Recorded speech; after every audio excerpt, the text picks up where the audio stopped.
For updates on sports stories across the globe, Ebi Iomon joins us now. Hello, Ebi. Good morning. Yeah, good morning, Vimbai. Good morning, and good morning, Dr. Abati. It's nice to see all three of you today. What are our chances? Well, I think it's so sad for... I think it's so sad for Nigerians patients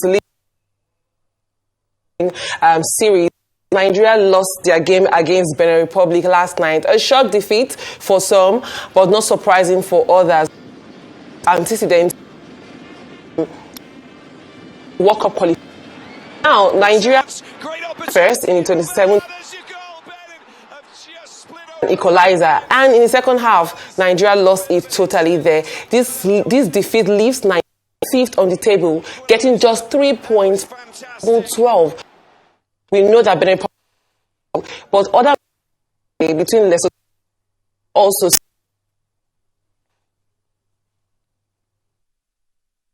and Lesotho, we take them top.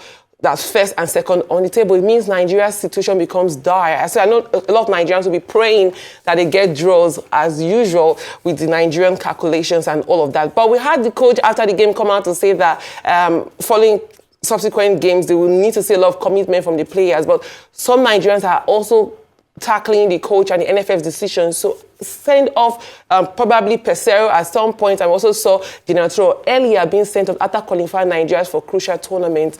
But with these decisions, we do not know how Nigeria stands. It's just a lot of probabilities for Nigeria. And following that game, we had the sports minister send out a statement summarizing the NFF to give a technical report on how the match went down and what caused the bad result in the last two games. He says that Nigerians and Nigerian fans need answers to the questions on the defeat and the draw from Nigeria's games against South Africa and also Benin Republic. But the minister also spoke to Arise News last night about the anti-doping bill. This bill is going to domesticate the convention and enforce in Nigeria the International Convention Against Doping in Sports. We had in February the World Anti-Doping Agency, that's WADA, say that Nigeria had been inferred, and they also sent them to the Court of Arbitration for Sports because of saying Nigeria is complicit when it comes to doping. Now, with this doping bill, it's to ensure that Nigerian athletes are being trained and retrained, and the law is put in place that Nigerian athletes do not dope, especially ahead of the Olympics. We already know that when it comes to doping, a lot of Nigerian athletes do not even know the substances that are being prohibited. So probably we'll see a lot of retraining and implementation of this bill, not just setting up the bill. And the minister also spoke about the preparation of the Olympics. He talked about how the kit level, the preparation level for the kits and everything has gotten to a particular level where they are having engagements and talks with a Chinese company to give Nigeria quality kits. We also talked about the campaign, and campaign has already begun in Bayelsa, Lagos, Abuja, and Ibadan ahead. That's domestic campaign ahead of the Olympics. And the foreign campaign will take place in Germany sometime in July. We'll see how that pans out for Nigeria at the Olympics. And still at the Olympics, we had, over the course of the weekend, a Nigerian high jumper, that's Temitope Adesina, was able to qualify for the high jump in the Paris Olympics. The first female since 2014 to do that. She also broke the record for Nigeria high jumper at 1.97 meters. We'll see how she competes at the Olympics, but at this point, it seems a lot of Nigerians are qualifying for the Olympics in different fields. She was able to achieve this at the NCCA, that's the National Collegiate in the US. Congratulations to her there. And away from that, we have the NPFL. The NPFL weekend, that's the March 35 of the NPFL, went on, and we saw a heavily packed cathedral, that's at the Rangers home there, but no decider was set between Eyimba and Rangers United. And this week, that's March 36, we see a lot of interesting matches go on, and we have Eyimba and also Remo Stars take on relegation threatened by Bayelsa United and Heartland. It's been a thrilling NPFL as the NPFL climaxes now. We see teams all jostling for honors. We'll see how the pounds are till the March 38. And finally, we'll move to the NBA, where The Boston Celtics were able to get a victory over the Dallas Mavericks in Game 2 and get a 2-0 lead, going on to match day 3. That's Game 3 of the NPFL, the NBA Finals. Now, we also had the Celtics trying to get their 18th title in the NBA. They are joint with LA Lakers 17 titles, and we also had the Dallas Mavericks hoping that they can lay their hands on a second title. That may prove difficult, knowing that the Celtics have a lot of strong players in their arsenal, the likes of Drew Holiday, the likes of Derek White, the likes of Jaylen Brown, while we have Murray and we also have Doncic with the Mavericks. It's going to be a difficult game in Game 3 with the Mavericks knowing that they have and they need to get a victory to ensure they still have a chance of winning the NBA Finals. That's all from me on sports today. I mean, AB, I don't know what Finidi will now have to do to dig himself up. And really, is it viable for Finidi to still continue this way? You know, we've started hearing calls for his sack. Because if after the 2 games he can't eke it out against South Africa, it's even worse against now the cheaters of Benin Republic, then do we really think, because we need to win the rest 6 games we have, isn't it? Can Finidi win these 6 games? I doubt. Not with the performance in the first 2. It will be a miracle.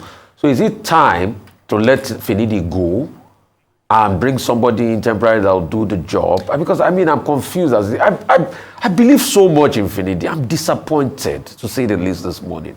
I believe so much in him. I mean, we went 1-0 up. Why can't we just consolidate? Why all of this? Why do we have to go through this again? Look at Nigeria not going for the World Cup. It's become a regular phenomenon. So I don't know what he's going to do. The other time, Finidi was telling us not to talk, that he knows what he's doing. He doesn't know what he's doing. He doesn't know what he's doing. And we have a right to talk. Can't go and disgrace Nigeria against Benin Republic and you expect us. So you don't know what you are doing.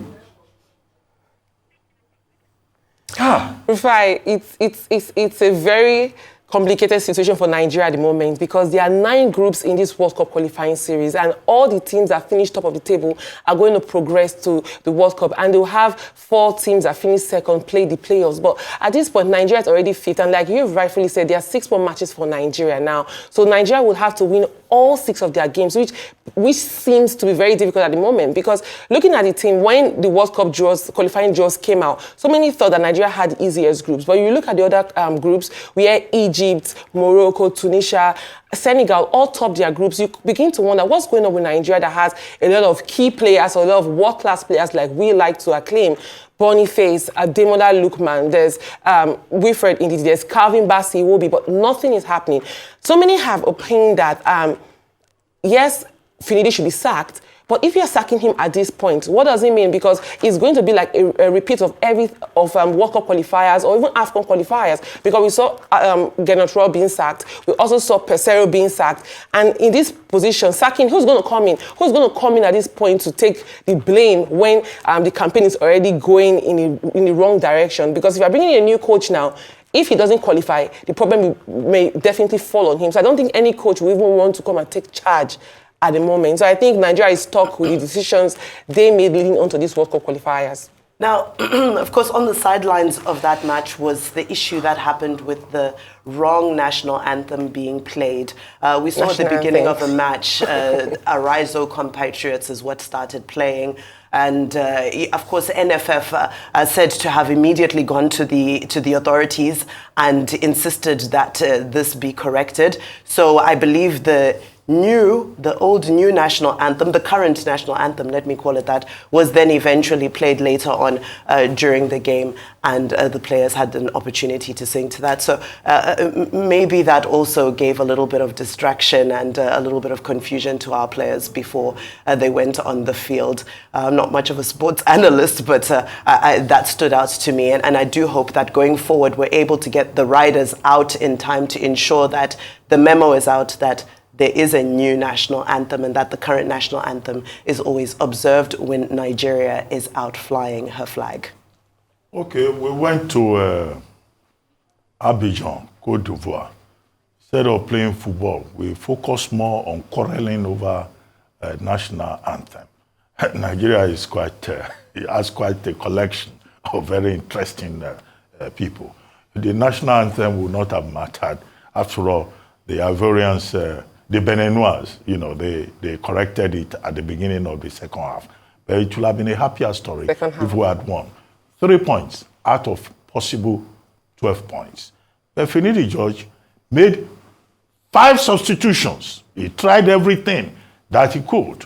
In fact, he changed the starting line. He brought in Mofi. He didn't start with Paul Onuachu because people complained the other time. Still, the team lacked direction, it lacked focus, and the performance was disappointing.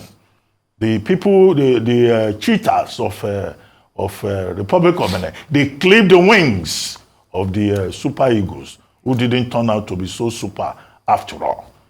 But Finidi just says it isn't over yet. Yes, the next round is in March 2025, where we'll be meeting Rwanda and also Zimbabwe. We'll meet Zimbabwe first, March 24, 2025. Rwanda, March 31st, 2025. Maybe we have some time, to see maybe there's something that can be rescued. It's just 4 games so far. We lost 1. We drew 3. But, I think it's very embarrassing for Nigerians because Ghana is doing very well. Yeah. Ghana is leading Group I. Egypt is leading in Group A. Nigeria is number 5 in Group C, behind the Republic of Benin. Okay, I don't want to make comment about Republic of Benin, but it's okay, no problem. And Genotro, the other part of it is that Genotro, has been very triumphant.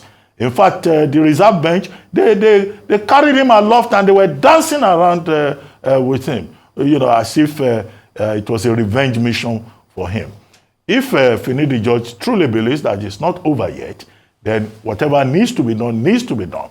And I'm not surprised that the Minister of Sports Development has summoned the NFF, that with all the support that President Tinubu is giving the NFF, what kind of a performance is this? So his concern is quite understandable. It's been 3 weeks since Eric Ten Hag, won the FA Cup final against Man City. But the expectation was that by now he would have been fired. After all, Manchester United finished 8th on the league table, but we have not had anything yet. Maybe he may get lucky and he will survive. Everton is about to be sold.